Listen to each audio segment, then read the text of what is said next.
Tammy Erickson, it's a real pleasure to spend some time. Thanks for you joining us and sharing some thoughts with our ExecuNet members. I'm delighted. Tammy, what has the current economic environment provided you in terms of messaging for generational separation, or in terms of getting people to recognize that different people need different things to drive great results, particularly in a challenging time like this?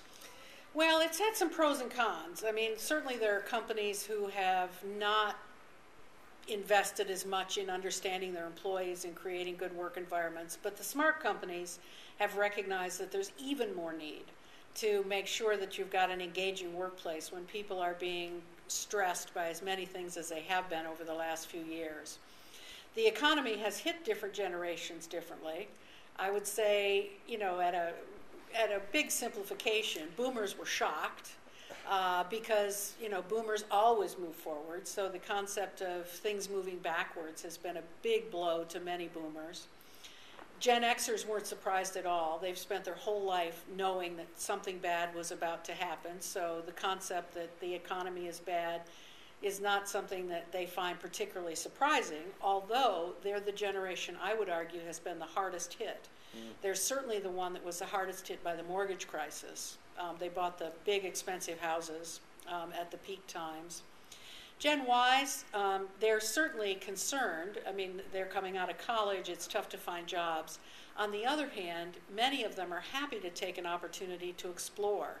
So if they've got the financial wherewithal, either through their parents or whatever, to weather a few years, the idea of exploring is not necessarily a bad one for them.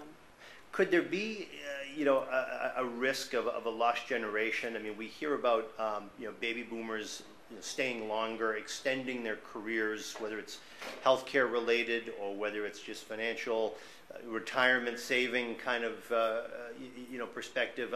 I'm wondering if organizations aren't going to come up against some realization, frankly, that there's been potentially a generation of workers that haven't been given those foundational experiences from which to grow a compelling career.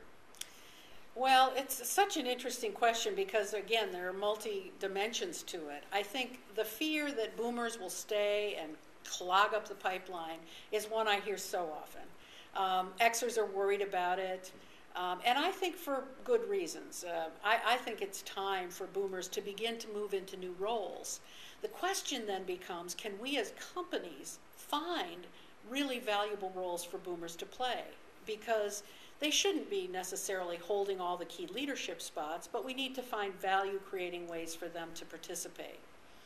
The idea of Gen Y being a lost generation, which I've also heard in the media, I'm not as concerned about.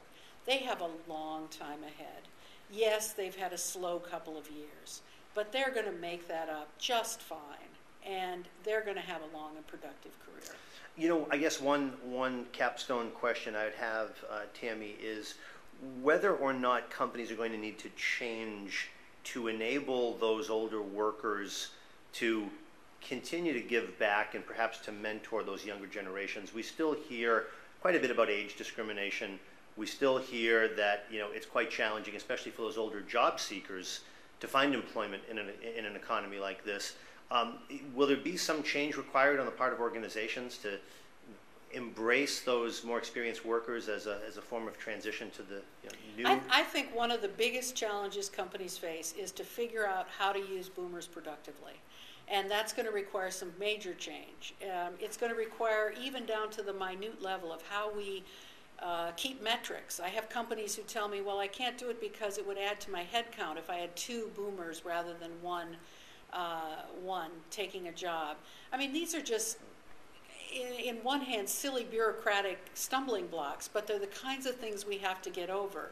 Because boomers need to work, but they don't need to work, in most cases, 60 hours a week. They need things that are more flexible, that are more fluid, that allow them to work in shorter bursts, but contribute real value, not as counselors or advisors, but as real, honest contributors of value to corporations. So lastly, the Gen Y then, the organizational experience working and being flexible with those workers might actually help to inform some of an organization's treatment and engagement with those older workers. Is that? It might well. In fact, interestingly, when we first began the research, we divided into 3 teams, and we had 1 study Ys, 1 Xs, and 1 boomers. And when the 3 teams came together, they said, hey, I've got the answer.